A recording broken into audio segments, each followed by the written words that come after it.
Hi there, this is Michael for Musicals Made Easy. And today I am going to talk to you about the dreaded but necessary task of keeping an accurate show budget. Now, I have created a budget free for you to download, and right now I'm going to quickly walk you through a step-by-step process of how to use it. Everybody loves an imaginative director, but take it from me, producers and theater organizations love directors who can also stay organized and keep an accurate budget and not lose money. So let's dive right in. So this is a form that I created over the course of several failed attempts at show budgets early in my career. So you're going to see there's 50 expense line items and 30 revenue line items. No, you are not going to use all of them for every show, but why recreate the wheel and have different budgets? You just skip the columns that you don't need. It's important as you move forward to save each show budget, because I'm going to talk to you about the two very important columns, which are here. Your estimated expenses. You'll see expenses on the left, revenue on the right. You have estimated expenses, you have actual, what it costs at the end of a show. What did it actually cost you? So you're going to see the same thing for revenue, estimated and actual.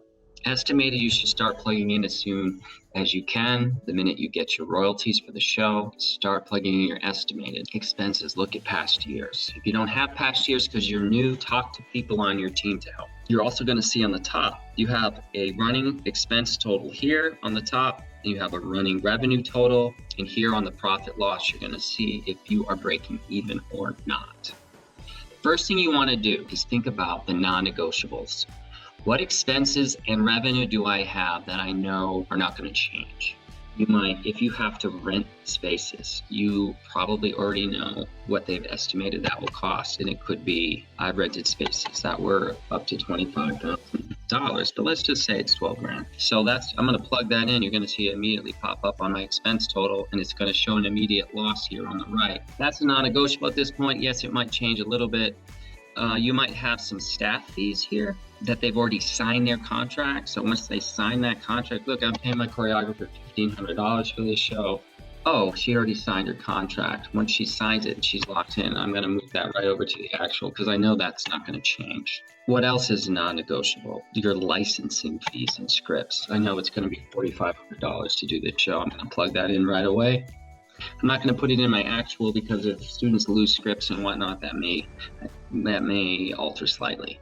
Now let's look at our revenue. What are our non-negotiables? Your producing organization, or which could be your school, or if you're a theater, it could be you have a donor for that particular show, or it's the theater itself. They might tell you, let's just focus on schools for now. They might tell you, we're going to give you $5,000 for this show. Which is a lot for some schools and low for others. So that would fall under producing organization money. And so I'm going to put that under my estimated right there. And I know that's not going to change because every year it stays the same. So for me, I'm immediately going to put it in my actual as well. So I have that. And so now that's really all I have that are the non-negotiables for now, perhaps. So I like to focus on the revenue first and estimating that, looking at past years. So you're going to see 4 categories that this is broken into. You have fees, registration fees. Maybe it's a camp and you're going to get registration fees. You put that in there. Maybe you do a school bus and performances, you put that there. You get a refund after your licensing, put that in there. And there's always a column for other. Now, ticket revenue, which is a huge part. You're going to kind of look at your ticket sales. How much do they cost? Look at past years. Even if you're new, perhaps the person before you kept some records. If not, you just have to estimate it on. Someone's going to be able to tell you, well, we usually only sell about half of the auditorium. And you're going to look at how much you sell and how many comps you give and just do your best. This extra column here is so you can put the date and the time. So you can keep track of that. You probably don't have 8 performances, put in the ones that you have. I'm gonna, performance 1, I know is at Friday at 8 p.m. And then I'm estimating we're gonna make, $2,400 in ticket sales. You're gonna immediately see at the revenue total up here, sorry about that, is that it's keeping this for you as you go. So you type that in, your performances revenue. The third category is fundraising. Now a lot of us don't have time to fundraise, but maybe you do one fundraising one here. You could type in the name of that if you want, car washes, bake sales, whatever. I want to recommend perhaps there's a student who has a family who has a business, because you don't have time to go out and fundraise, but maybe the family is willing to be a show sponsor. And for that, maybe they're willing to give $1,000 to have the back page of the program and put an ad on the back page. I've done things like that. I've also done ad sales. I have volunteers run my ad sales. And when I was new at one of my first teaching theater jobs, I would raise about $7,500 in ad sales. And other than getting it off the ground, volunteers were able to do that for me. So that is an option as well. And then the next is miscellaneous. Photo sales, concessions. I put all of that in here. Sometimes concessions go to scholarships, sometimes they don't. If it goes to scholarships, don't put it in here. It's not money for your show budget.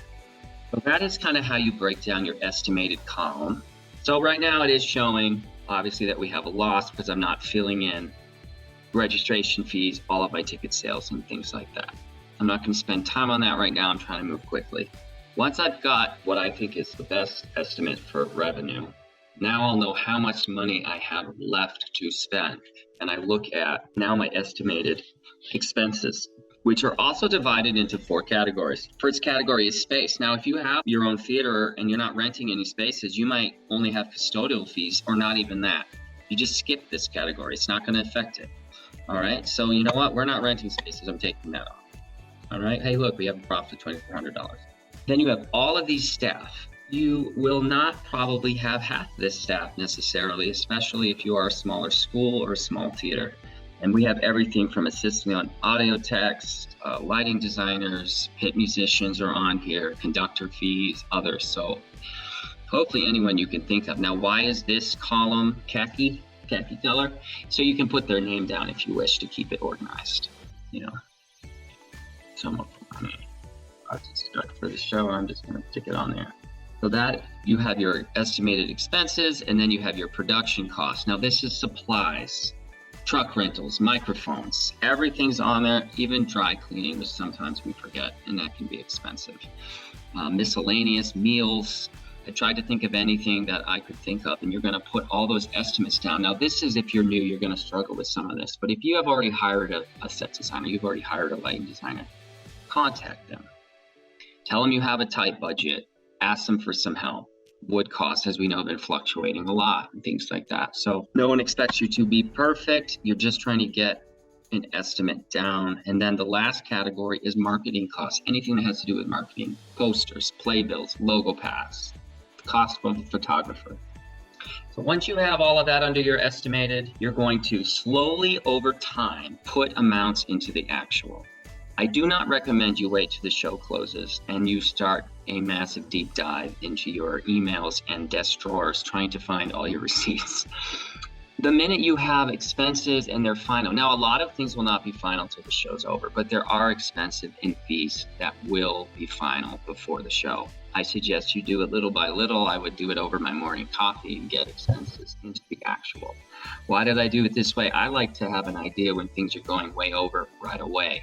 You can adjust, you can move money around, you can beg people, and you're not in danger of having a huge loss at the end of the show.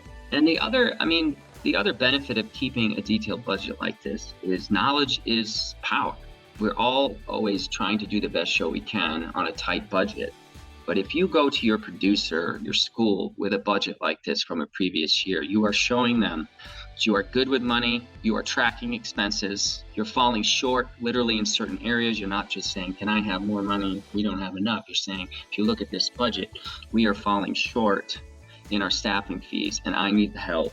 And in my experience, people are more willing to give money to those who know how to keep it organized.